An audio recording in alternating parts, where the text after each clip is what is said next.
Hello, I'm Catherine Sines, the president of the Rotary Club of Hudson.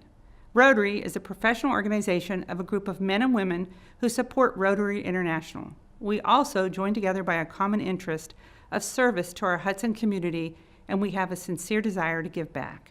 We meet weekly on Wednesdays at Laurel Lake Retirement Community, 200 Laurel Lake Drive, in their dining room. We meet from 7:30 to 8:30 and would like to invite you to join us. For more information about Rotary, go to www.rotaryhudson.org.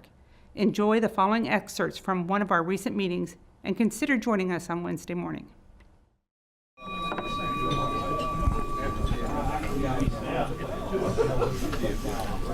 Good morning, Rotarians and guests. I'm Ron Strobel, the Sergeant-at-Arms. Welcome to the Rotary Club of Hudson. Our invocation this morning is by Jim Ahern. Good morning. Good morning. Please bow your heads.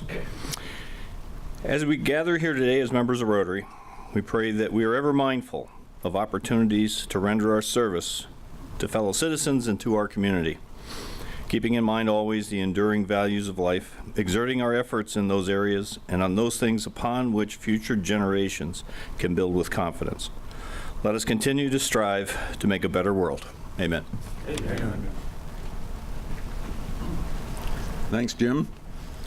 And to lead us in the pledge and the four-way test, and so glad to have her back, Allison Feaster. Thank you, Ron. It's nice to be back, let me tell you. Thank you. Look forward to this for a long time. So let's start out the meeting the way we always do, with Pledge of Allegiance.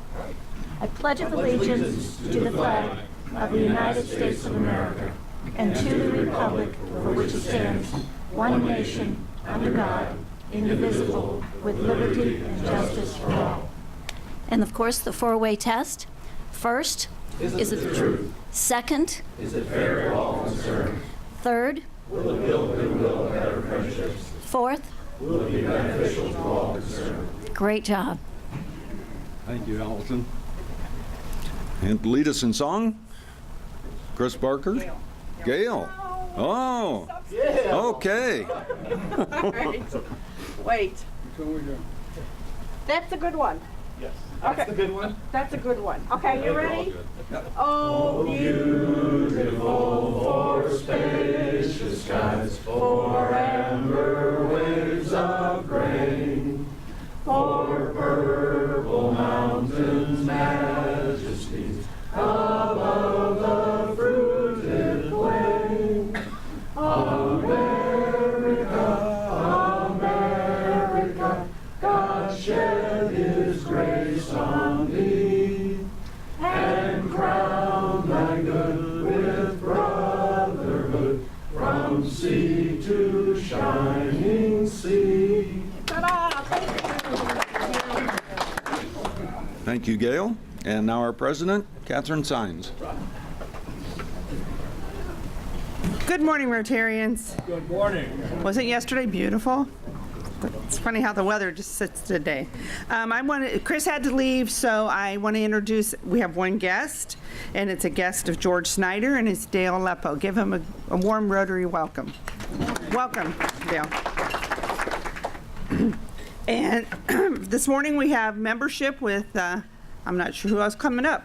One more guest. Oh, I'm sorry, you didn't name that. Greg Naples? Great name. See, Greg Naples also is a guest of our speaker, right? Right. Rich Warfield and Evan McCullough, would you like to come up and do our membership? I'll do it, but you have to do it next time. Okay. All right. So, go ahead, give it to y'all, please.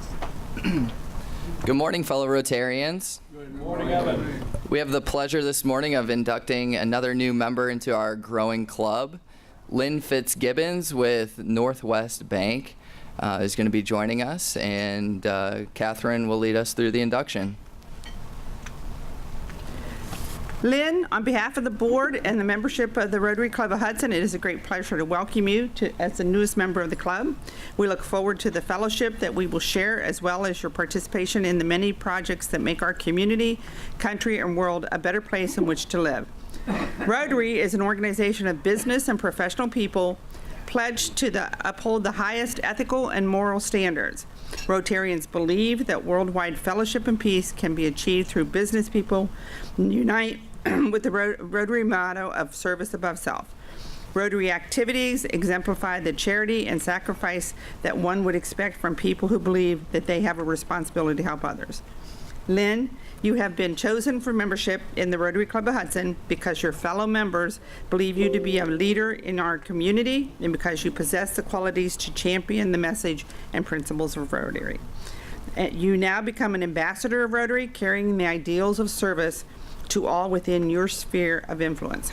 Our community will know you and judge you and Rotary by your character and service. We will also look to you for inspiration as we strive to become better Rotarians. We now ask your sponsoring Rotarian to vest you with the distinguishing pledge of a Rotarian, your Rotarian badge and pin.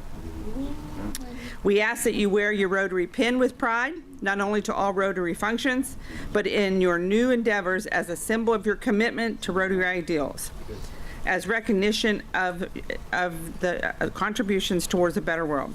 Fellow Rotarians, please rise and welcome our newest Rotarian, Lynn Fitzgibbons. Would you please take a few minutes and tell us a little bit about yourself? Good morning, everybody. Good morning. So, as already mentioned, my name is Lynn Fitzgibbons, and I work at Northwest Bank.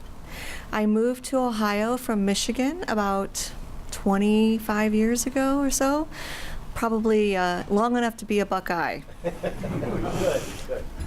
I have met and married my husband, David Fitzgibbons. He is from Akron, Ohio, and we still live in Fairlawn.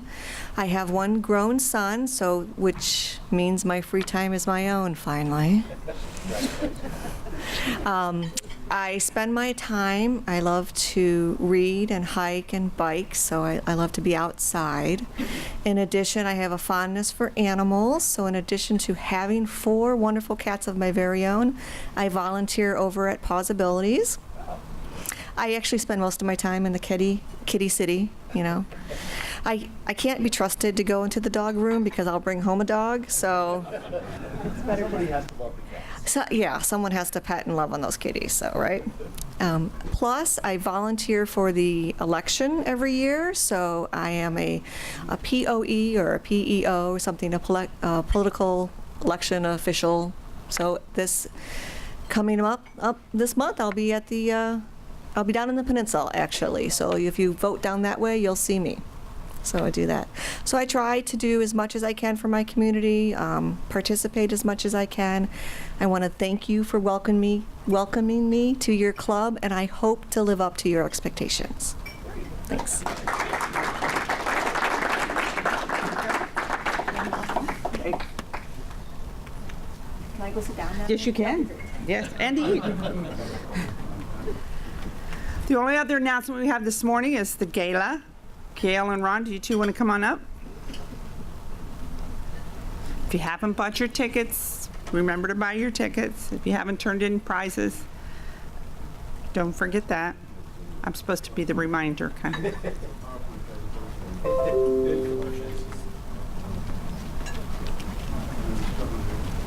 Good morning, since I got here first. Good morning, everyone.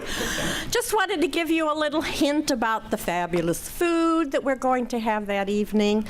The hors d'oeuvres will be passed, and they are all hot hors d'oeuvres. And the entree is going to be sirloin steak with a little side of shrimp on skewers, which I think will be a nice attraction. The favorite dessert is the chocolate bomb. Chocolate mousse cake. Chocolate mousse cake.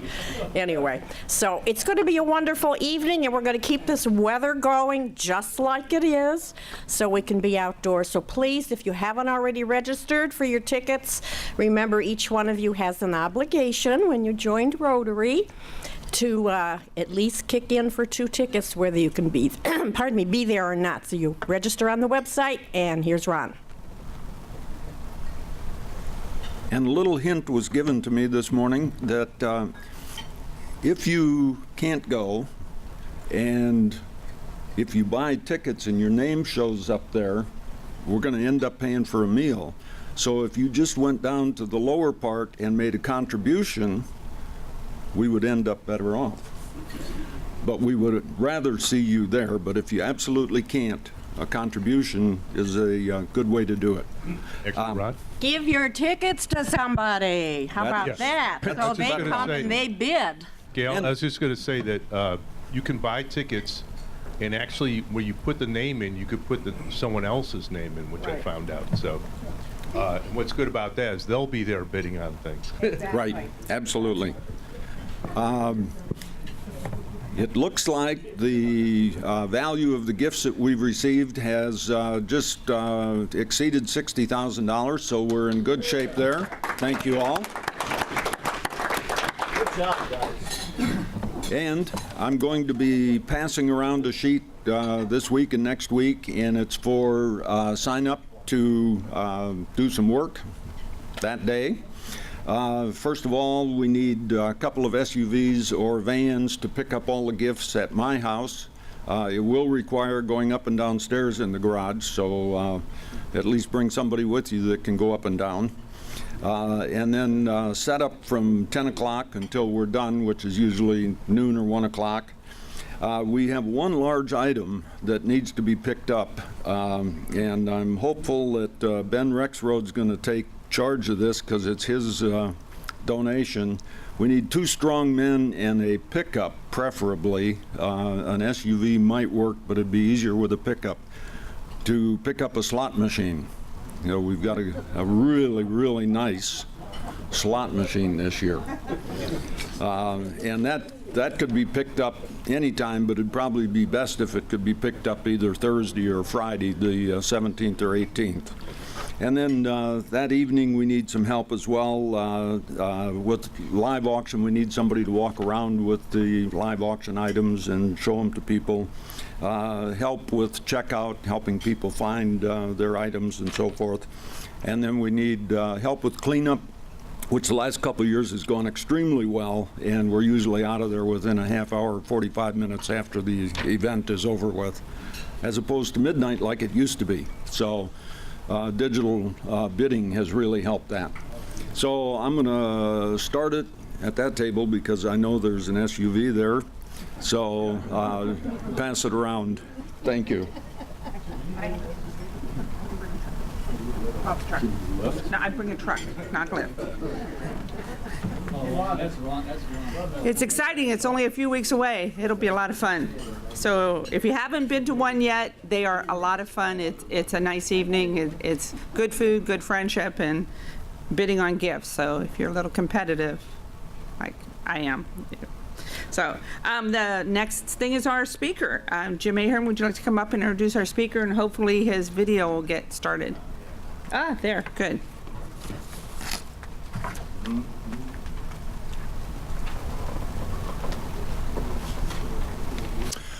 Okay, this is a new month, and every month we have a different topic for those speakers for that month. And this month is social issues, right, George? Right. Hey, if you ever want to be on a committee and you want to get out of a meeting based on when you say it's going to be over, be on George's committee. Because he says it's going to be over at this time, it's over. So, good job, George. Today's topic is well, you remember the Tamir Rice issue that happened up in Cleveland, and everybody's probably aware of it, on the playground. Our speaker today, Mike Hudson, is, I'll talk a little bit about him, but he was part of a group instrumental in developing a building mutual respect and community trust. A lot of it was a result of the Tamir Rice issue, and it was launched in 2015 as a response to a number of requests by police chiefs and the greater Cleveland area seeking assistance with a community in the aftermath of this.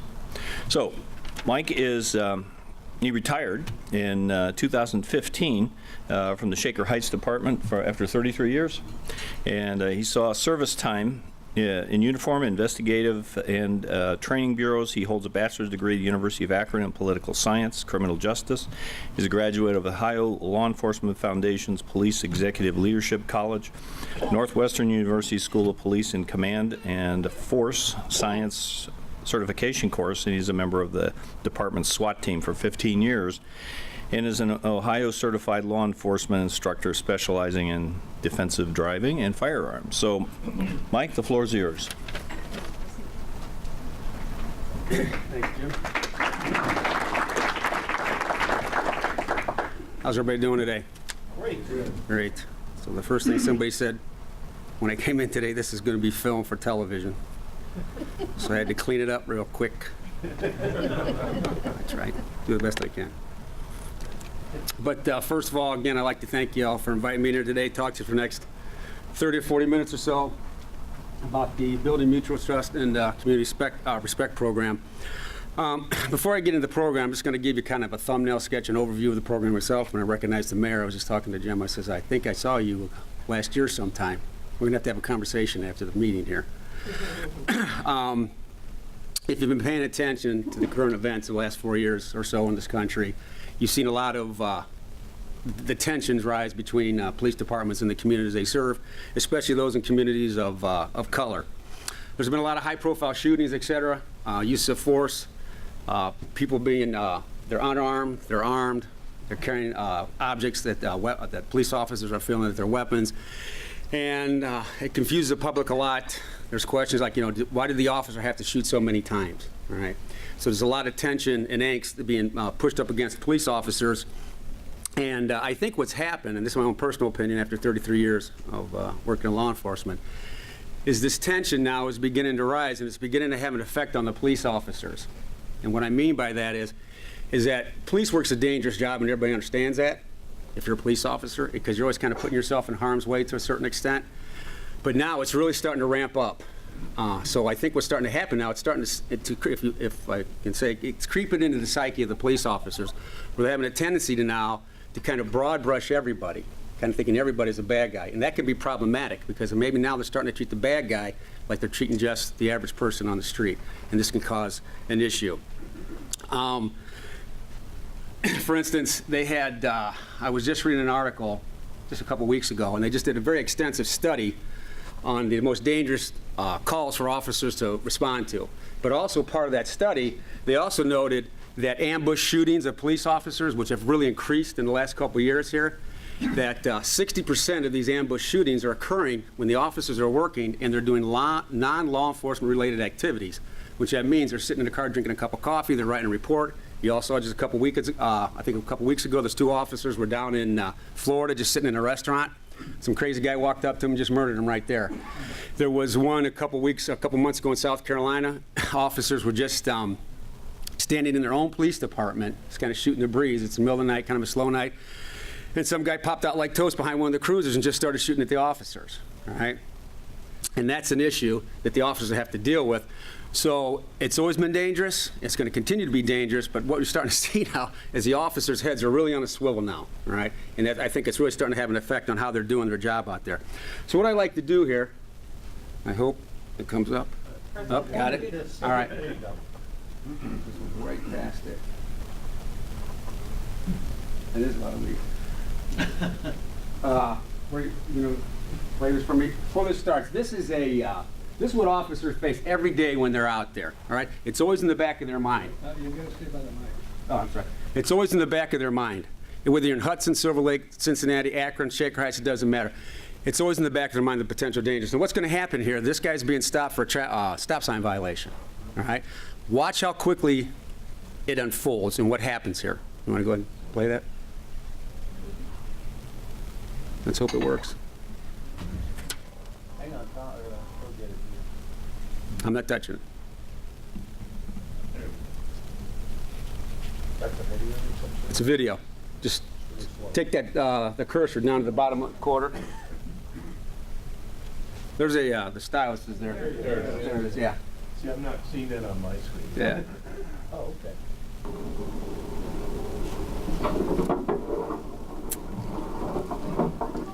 Hey, stay in the vehicle.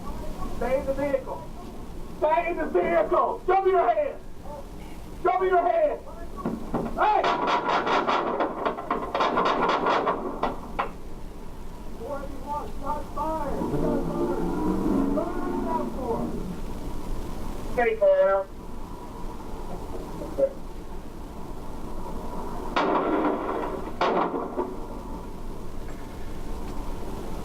And the reason I'm showing this video, like I said before, is that this is the potential danger that officers face every day. Now, this is a traffic stop. We like to call these low-risk type of engagements, but they're still an unknown because you're walking up on somebody you know what's going to happen to you. Just a real quick question here. How many times the officer shoot? Anybody count those rounds? 6? Any higher than that? I couldn't tell. Couldn't tell, right? Shot 10 times. All right? Probably less than a second and a half. The first volley is about 9 rounds when he's on the when he realizes the guy's got a gun. And what you can't see, this is another camera angle. He's got a body camera. He's retreating. He's moving back to the right side of his car, and he's moving around the right quarter panel of his car. And that 10th shot is what's going to stop this individual. All right, but and I won't play it again. And like I tell people, you know, this ain't Hollywood and this ain't the movies. And a lot of people think, well, if I just shoot the guy one time, shoot him in the arm, it's going to stop him. And that's not reality. It doesn't happen that way. That individual that got out of that car, I would say just from watching that video, there was some pretty good shot placement. That officer shot him probably at least 4 times, a minimum, hit that guy 4 times. And he still had enough wherewithal to get up out of that car. He did that little dance in the middle of the street. All right, then the officer shoots him, he goes down. But the guy still got enough wherewithal to raise that weapon because he gets a round off. He shoots at the officer. All right. So I'm just showing that just for educational purposes, how quick these things turn in less than a blink of an eye.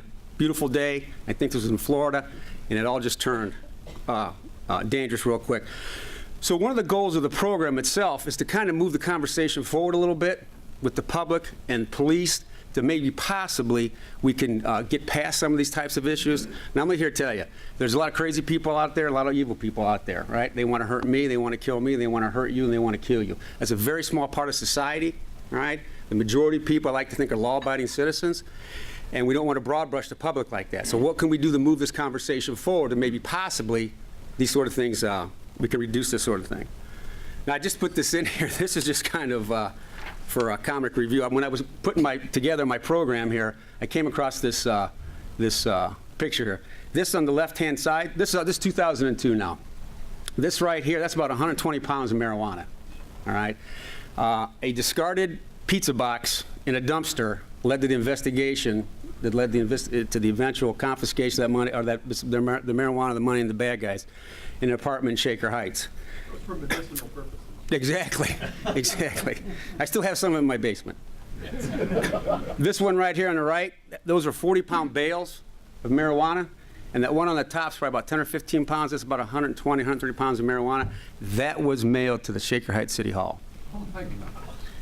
Back in 2000, you know, a lot of strange looks like, what? How does that happen, right? Well, criminals aren't the smartest people in the world to begin with, right? But back in the day, it wasn't unusual. They would just, now, we did our best. Obviously, nobody ever picked that up. And we did our best to find out where it came from. We knew what the state that it came from. But it wasn't unusual for criminals just to kind of pick a spot and say, hey, I'm going to be sending this package to such an address. You need to get there and intercept this. Well, the person didn't get there in time, and we took possession of it.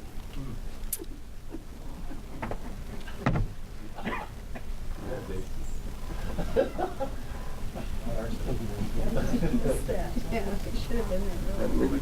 won't show you that one. This is going to be on TV. We're not showing that one. All right. I'm hoping this is going to work. Maybe I should just... Here. I'll show it. Give me a microphone. Give him a walk around.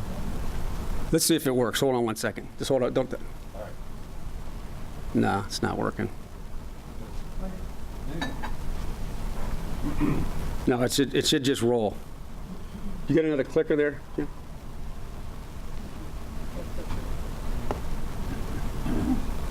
No, it's. There you go. Hold on one second. You got a microphone I can have? A handheld mic? I'll just click it down here.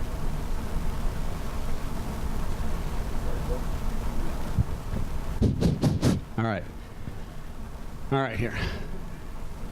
There you go. I'd like to call this a little fun with numbers. I'm going to go through these real quick here. 33, that's the number. Can everybody hear me? Yeah. All right. That's the number of years I worked in Shaker. I started in 1982. That was my starting salary, $14,000 a year.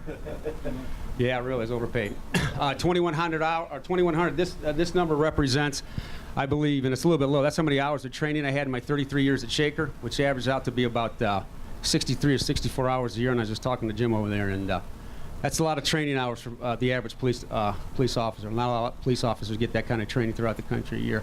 12, that number represents the number of officer-involved shootings that occurred in Shaker Heights in my 33 years in Shaker. A lot of people think suburban police department, how dangerous can it be?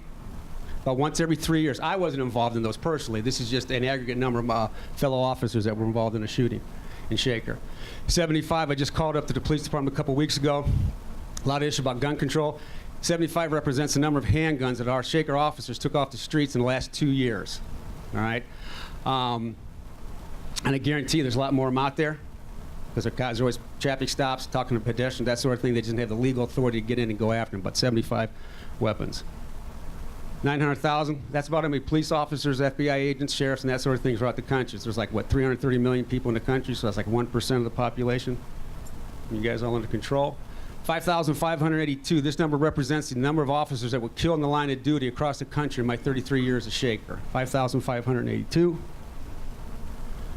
1,980,000, this number represents the number of officers that were injured again in the line of duty in my 33 years across the country. And most of these injuries, the majority of them required a 2 to 3 day hospital stay. So besides being shot, stabbed, and killed and run over, police officers are being injured all the time. Car accidents, getting their jaws broken, their noses broken, their arms and knees and that sort of thing. So it's a very dangerous, high-risk job. This is the officer killed summary for the last 4 years. Dipped a little bit. This across the country is 129 officers were killed in the line of duty last year. It usually averages about 150, 155 officers are killed in the line of duty every year. 484, this number also represents officer death. This is the number of officers, former active and retired officers, that commit suicide in this country every year. So about close to 500 officers commit suicide, and there's a number of reasons for that throughout the country. It's always bad when an officer dies in line of duty. An officer dies in line of duty about every 54 or 55 hours, but one of us takes our own lives about every 16 or 17 hours every day. 80. Now, this is the average life expectancy of a United States citizen right now, depending who you talk to, right? Maybe 79, 80, 81 years old, right around there. But this is the average. This is the average life expectancy of a police officer, 66. So just by the sheer fact of putting that uniform on, doing 20, 25, 35 years in the profession, your possibility of taking a number of years off your life in much as a decade. So if these numbers are right, I got about 6.5 years to go, and I'm going to be checking out. So this is an actual piece of the program. It's a cultural competency that we talk about the officers. One goals of the program, we want to raise the officers' self-awareness about themselves a little bit. Also about things that we think are true may not necessarily be true to a lot of us, right? There's this little concept called multiple realities and a human phenomenon. I'm going to give you all a little test. I know you knew that you're going to be tested and have a chance to study up. I'm just going to go through these real quick here. All right. You just bark this out if you think you know what the answer is. What's the percentage of blacks in the United States population? Just bark it out. C. What's the percentage of Hispanics in the United States population? C. Think you know? Just bark it out. Percentage of Native Americans in the population today?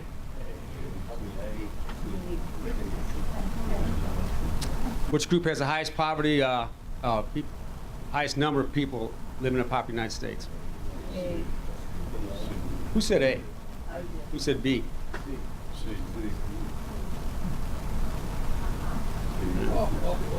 And this is the raw numbers, all right, of people living under the poverty level. Majority of poor people or poor children, I say, live where? C. Yeah. A lot of people think the urban, because I think media plays a big factor in this, where people get their information from. Percentage of U.S. households speaking a language other than English in the home today?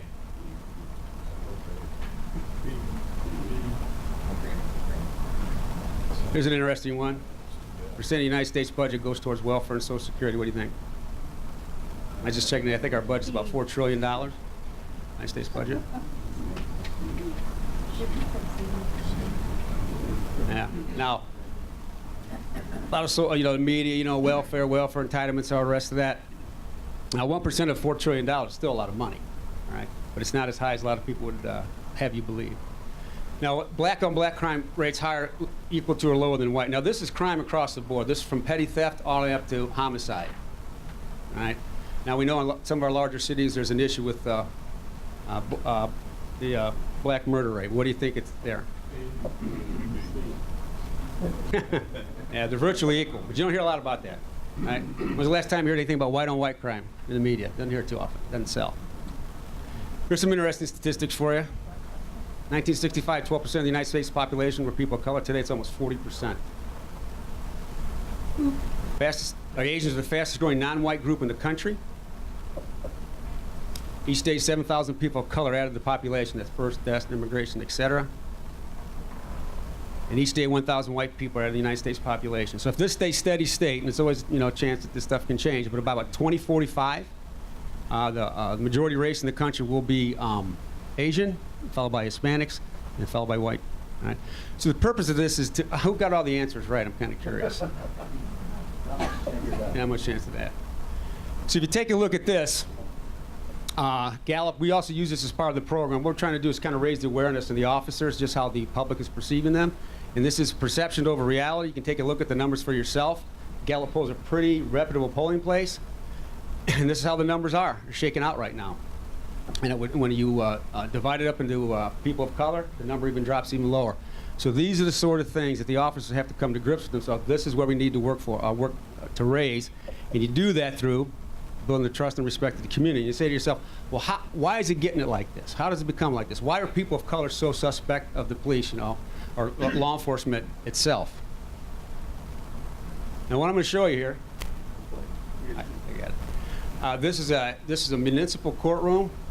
It's not in the state of Ohio, thank God.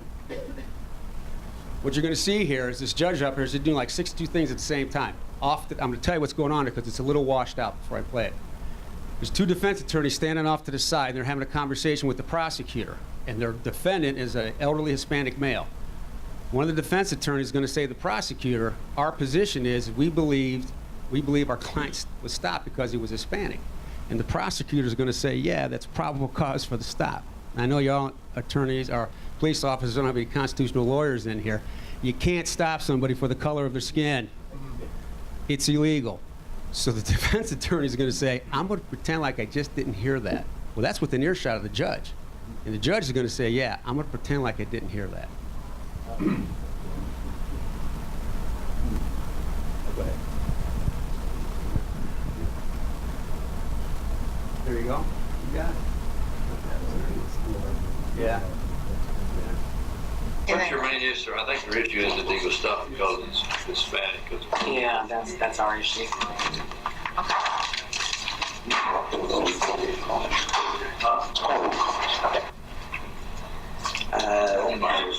I'm gonna act like I didn't hear that. I am too. I'm gonna act like I did not hear that. It's Hispanic. You didn't know that. Now, if you think about that a little bit, being that I'm in law enforcement, yeah, that's scary, right? That's an agent of the government. Mike.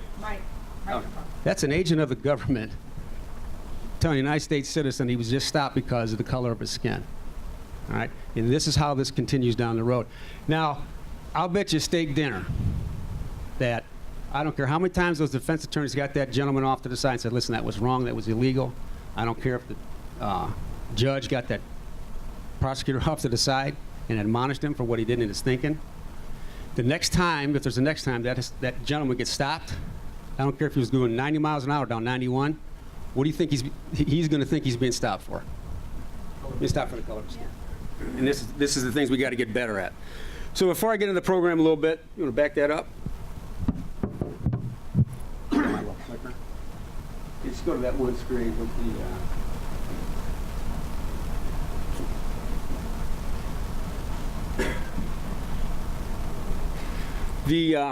the crux of the program is that we try to focus in what I like to say the low risk, high frequency type of engagement that officers have out there. It's the daily interactions that officers are having out there with the public, all right? This is what really gets officers in trouble because they get emotional, they get upset for whatever their personal bias is, that sort of thing, and it can affect their performance out there. And it can really chink and compromise the trust and respect that they have with the community. So let me ask you this. Who's had an unpleasant contact with a police officer over the years? On a traffic stop? Rude, discourteous? You know? It happens. I mean, I was fun. Yeah, it's never, yeah. I mean, I've been stopped by some police officer out there, and I'm thinking, man, this guy's a little rude, he's a little upset. You know, why is he taking it out on me? So just to give you a little bit of an idea what we're trying to, the goals of the program is that we focus on the communication skills for the officers, because if an officer doesn't have good interpersonal communication skills, it's going to be a long career for that individual, because he's going to be rolling around the ground with a lot of people, all right? Self-awareness, all right? We just showed you this program here a little bit. We also emphasize to the officer that it's their personal behavior that controls a lot of the interactions that they have out there with the people, how they're going to handle the situation. We also talk about their personal biases. Everybody has biases, both positive and negative, and we don't want those negative biases to drive their performance out there. Just a couple examples of mine. I'm not a big fan of long hair on guys. I'm not a big fan of tattoos. And I'm not saying a tattoo here or there. I'm talking these people all sleeved up.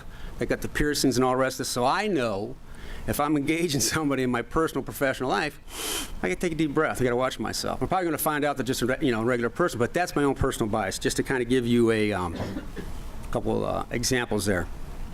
We also talk about this concept, what's known as, we call it noticing but don't judge. All right, everybody notices. Police officers notice, the public knows. Everybody notices race, gender demographics, what somebody's wearing, what somebody's driving, et cetera. We emphasize to the officers, you cannot take any type of law enforcement action based on those general characteristics. Again, you can't stop somebody because of the color of skin. And let me give you one little quick story, and we're trying to clean this up a little bit, how this can kind of spin out of control. We presented this program a little while back to a university police department.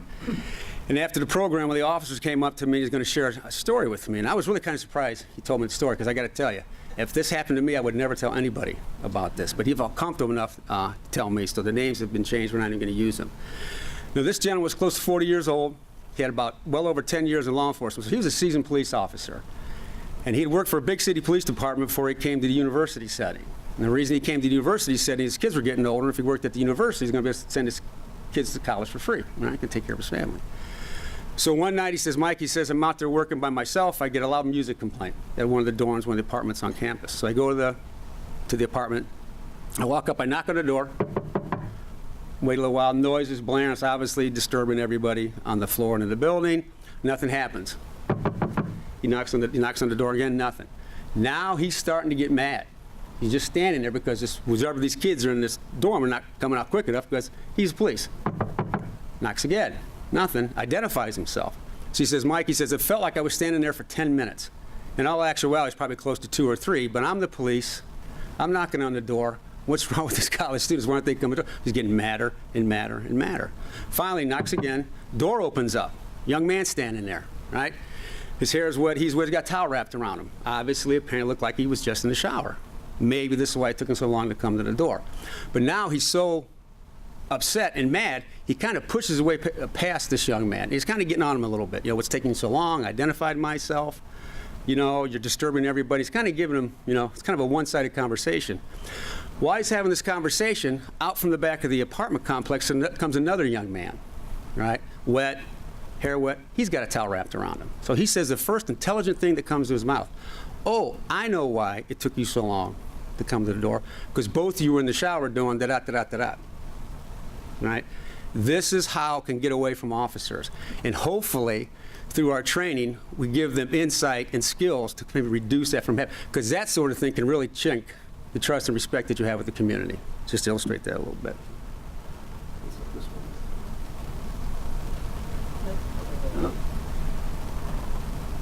All right. These are the objectives and learning outcomes of the program itself. Increase mutual respect. Sorry. Improve communications, calm difficult situations, gain compliance, make an ally, enhance authority, and stay safe. All right, this is our training agenda. All right, We talk about raising awareness with the officers, building relationship building. All life is about relationships. Exploring multiple realities, power dynamics. Just by the sheer fact, officers have to understand, just by getting out of that automobile, that marked cruiser, and stepping out in that uniform, you can have a psychological and physiological effect on a person, especially if that person is a little anxious, a little upset. We go with that. Slowing down the thinking process. This gets officers in trouble a lot. If they're going 150 miles an hour trying to do the right thing, trying to get the bad guy, but they make mistakes. You just saw what happened when somebody gets a little upset with somebody. De-escalation, big topic now across the country. We touch on that. Cultural competence, you just saw about that. We discuss bias, stereotyping, prejudice, discrimination. We also touch on racial profiling and our roles as professionals. This is my friend Jim Glennon. Jim Glenn is probably one of the, I don't know if you can see that, one of the premier law enforcement instructors in the country. This is a very apropos quote, and I can't emphasize this enough, all right? If police officers do not have good communication skills, they're setting themselves up for failure, all right? The first thing you could do is start with your verbal communication skills. And if those start to deteriorate, you're going to have issues. All right. Again, my friend Jim Glennon. This is the overarching concept of the whole program. It's treating people with dignity and respect. This is what it comes down to. All right? You always treat people with dignity and respect no matter what. Now, this sometimes is very hard for police officers to do because, quite honestly, sometimes you just want to choke somebody when you're out there, all right? And you just can't do that.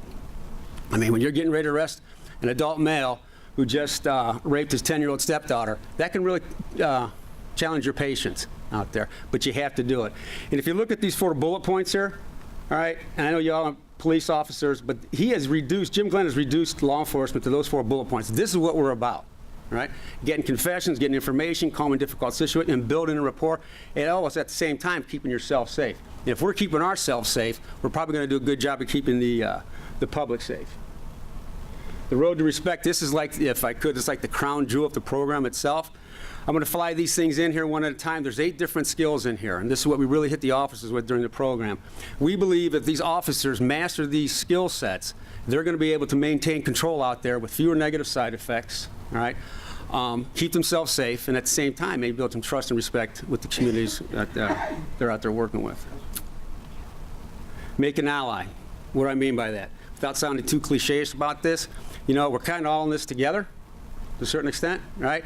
So the law enforcement, we want to be able to reach out to the public comfortably, and we want the public to come to us comfortably. That's what we're talking about, make an ally. Communicate with engagement. What do I mean by that? The police are being professional, being nice, being courteous, being empathetic. Not asking you to condone people's behavior out there, but you can certainly try and understand it, all right? And treating people with dignity and respect at all times. These 2 here, all these skills kind of work in tandem, all right? These 2 really kind of piggyback off of one another. And what I mean by work with resistance and slow down. Quite often, when officers are out there dealing with the public, sometimes run across people a little anxious. You'd mentioned, you know, you get a little excited on a traffic stop. All right, you're going to a call where they maybe mad at us, their wife, their husband, a business owner, a neighborhood dispute, that sort of thing. They're not always firing on all cylinders, all right? So absent some type of safety concern where you think they're going to, you know, hurt you or somebody else, we just emphasize, just let it, you know, let it run. Whatever they're saying, let them, you know, use profanity, whatever the case may be, you know, flail their arms around, that sort of thing. Kind of let it get out of their system. And then you yourself slow down. Just because somebody's yelling and screaming and using profanity at you, and it gets a little bit more technical than this, I know, as being a police officer, doesn't necessarily mean they're getting ready to jump on you and assault you. It may. That's why you got to be paying attention all the time, all right? But generally speaking, all right, just let them get it out of their system. The other day is to slow down. Just yourself as a police officer, step back, take a deep breath.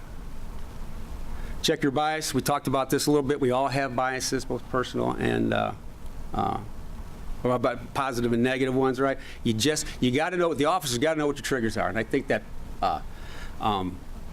example I gave you kind of illustrates that a little bit. You can get caught up. So hypothetically, I was thinking about this last night, you know, to illustrate. So if I was going through a divorce, all right, maybe I'm not the best person at that time to be handling domestic disputes involving people going through a divorce. So if there's manpower available, maybe another officer needs to go handle that call to keep me out of the that environment. Maybe it's going to set me off. All right, that's what we're talking about. Noticeable and judgment. Let's fly them all in here. We talked a little about this. This noticeable and don't judge. It's very important for police officers. Don't make your law enforcement actions or take your law enforcement actions based on those general characteristics, race, gender, demographics. And it's okay to notice, and it's okay to judge, just don't be so quick in your judgment. Downplay or manage positional power, downplay the image of force. Illustrate that a little bit, and it's a hard thing to do sometimes with police officers. When you show up to a scene and you get out of that car, all right, they know you're the police.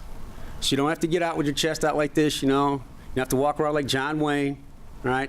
Because police, you want to be approachable. You want the community to come to you, all right? And if you're exuding this image of you're like better than everybody else or being a little heavy-handed, that is going to not be the best environment that you want people to come to you, and that's what we're talking about. And you can clearly see with the example that I gave you about the university setting, he kind of walked in there, kind of bowled his way past, all right? He wasn't downplaying his image of force and positional power, and he certainly wasn't checking his biases. He certainly had some biases.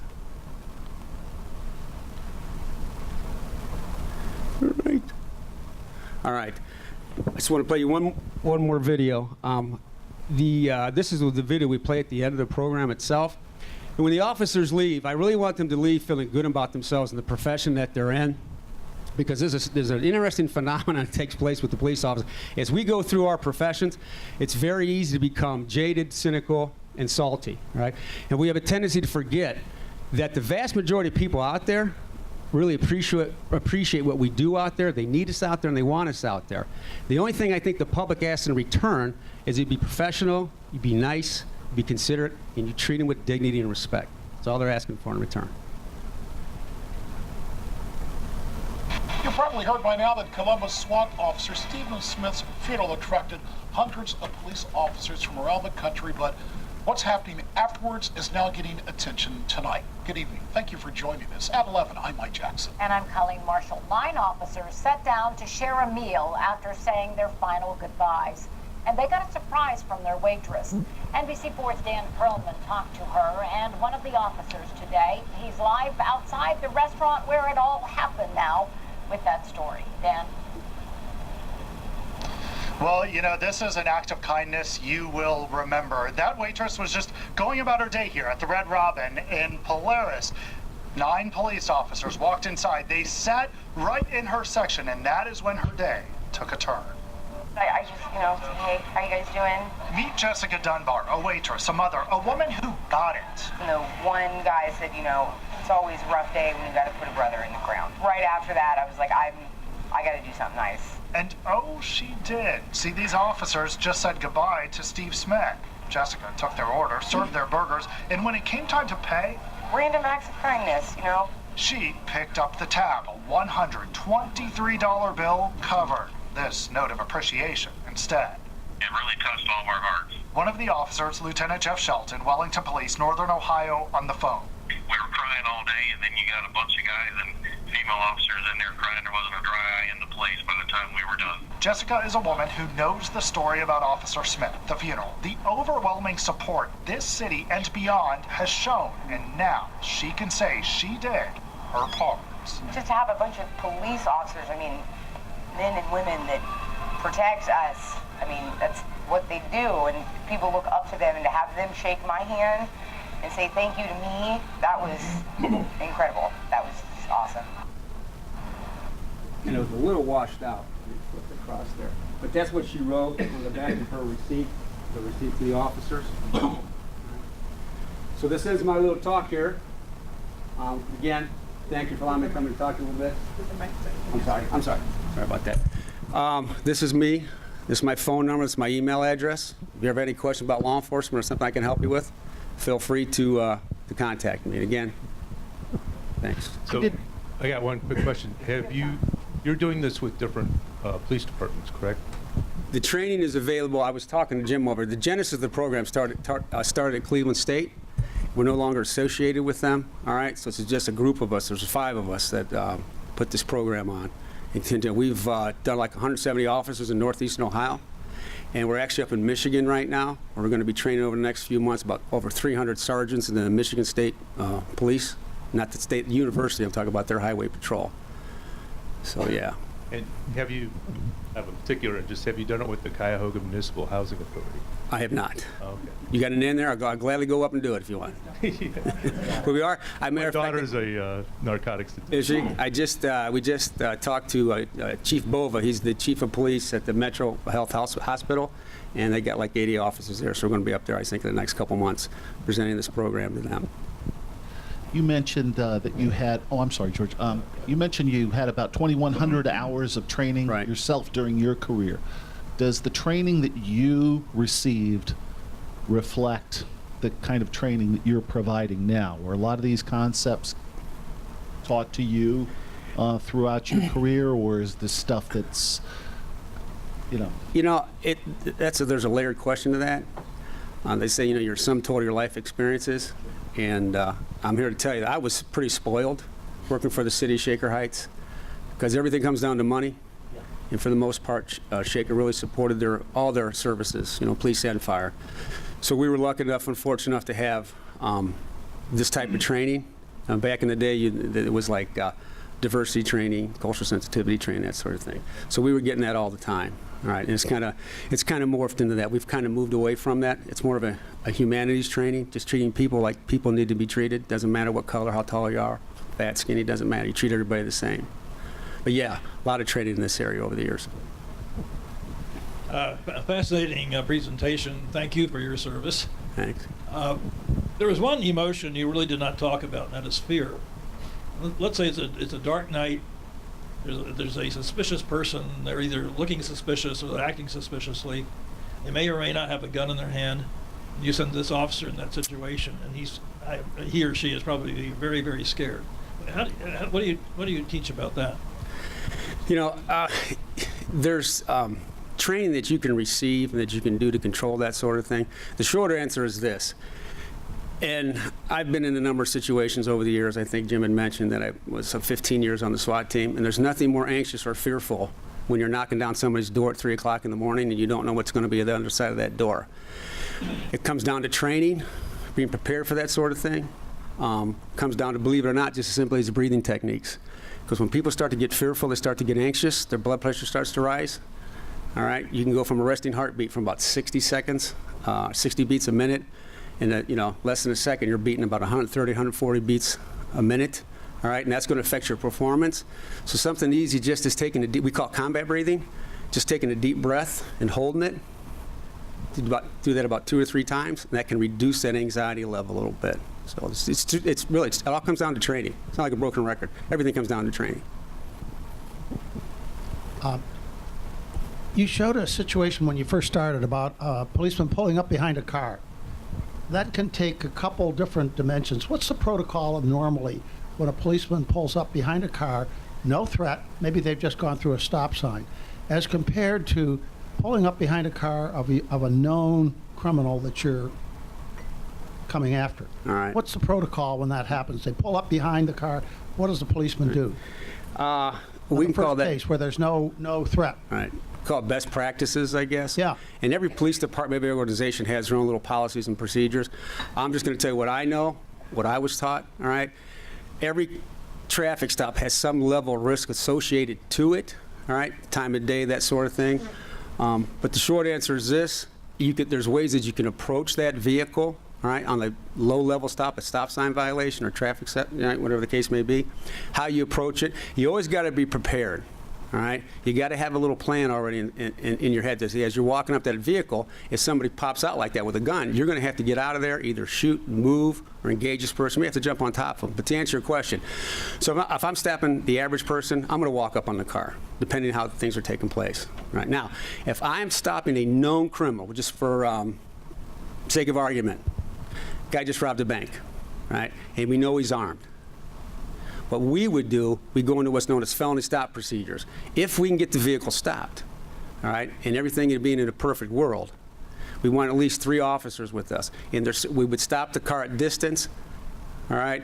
We would have that individual physically get out of the car. We're not going to approach that vehicle. We're going to bring that person back to us if he or she is going to comply with our command. So you're going to stay in the car? We're not going to stay in the car. We're going to get out of our automobile. Everybody's going to take up a certain position, right? Somebody will get out with a long rifle. Somebody's got verbal commands, all right, and someone else could be securing office. So in a perfect world, this is my friend here, Greg Naples, all right, now what's this gentleman's name right here? So we're three standing like this. We get on the bullhorn, the PA system, say, hey, you know, you driving the car, we need you to get out of the car. You step out of the car, you need to walk back to the sound of my voice, usually backwards. All right, I'm doing the verbals. Greg's covering it because if something breaks bad and he decides to try to shoot us or run, it's going to be Greg's responsibility to address that. And this gentleman right here, then, when he comes back, he gets down on his knees, we prone him out, and then he would secure him. So there's different tactics. You ask him to walk towards you backwards? Yes, yes. Generally speaking, everybody does things a little bit different. But that's best practice, in my opinion. Thank you. Thanks, Mike. All right.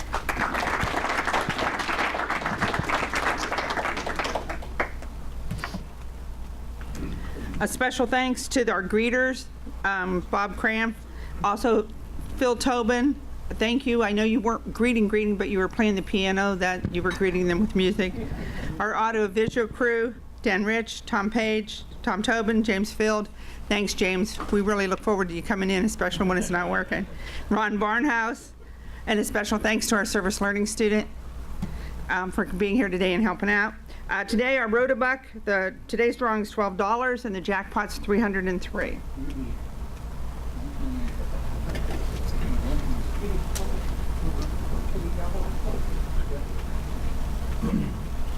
Oh, I won. I won a fixed income. Give me a break. The last four are 5987. 5987, right? 5987. Thanks. No way. You better check this. 59. You sure this isn't the one he pulled out? No, I know it isn't. No, it's tied to the other one.